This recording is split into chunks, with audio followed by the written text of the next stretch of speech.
And welcome back to The Factor. Uncensored, a manslaughter investigation is underway in Harris County. The suspect admitted to police he had rough sex with his girlfriend, and now she is dead. Jerron Thomas is charged with choking his girlfriend to death. He told police it was a consensual act called erotic asphyxiation. Thomas is now in jail with a $40,000 bond. Beth Darling is here to talk about it. Beth is a sex expert, relationship expert, and also an attorney. So you got us covered on all fronts. So what happened here, Beth, from what we could read from the charges that police have leveled against him?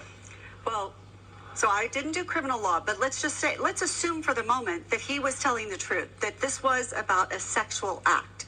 And frankly, choking is something that is so popular these days, and it is so dangerous. People will Popular in sex. Popular with sex. Okay. Yeah. Do you want to know why? Why is that? Okay, so there's two components to erotic choking. The first one is an emotional component where you're playing with the idea of dominance and control and not being in control. Then the second one is the physical aspects of erotic choking. That is that in the midst of choking, your brain is deprived of oxygen, which causes a little bit of lightheadedness, loopiness, dizziness, which some people can find exciting. Then the moment that you release the choking, the blood and oxygen flow back to the brain, and that causes a release of endorphins that gives people like a runner's high.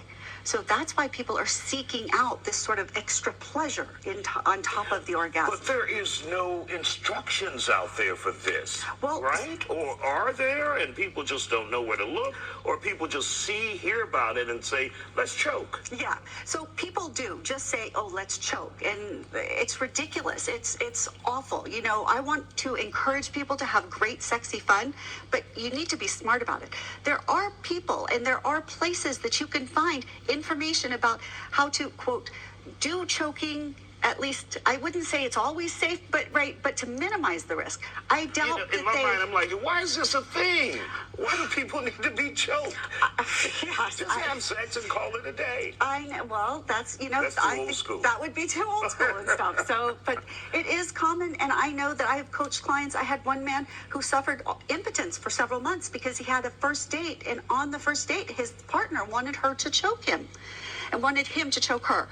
And he was like, I can't do this. And that was it. He freaked out and didn't want to go out with anybody ever again. And Beth, this is not rare. I mean, we have the allegations against actor Armie Hammer, right?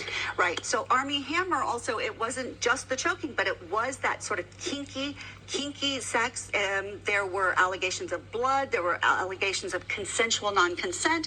And all of these things can exist in a realm of consent, but safely. And that means you have to be knowledgeable. There are groups out there that will talk very seriously and explicitly about how to do things and what to do. But I will tell you, choking is never a guaranteed safety thing, and it sure as heck should never be done unless you've known the person, you trust them implicitly. It's not a casual thing. And even if you don't feel uncomfortable, don't do it. Don't take chances, and certainly don't agree to it if there's alcohol or drugs involved, because that is just not going to end well. And this was, I think he called EMS at 2:30 in the morning.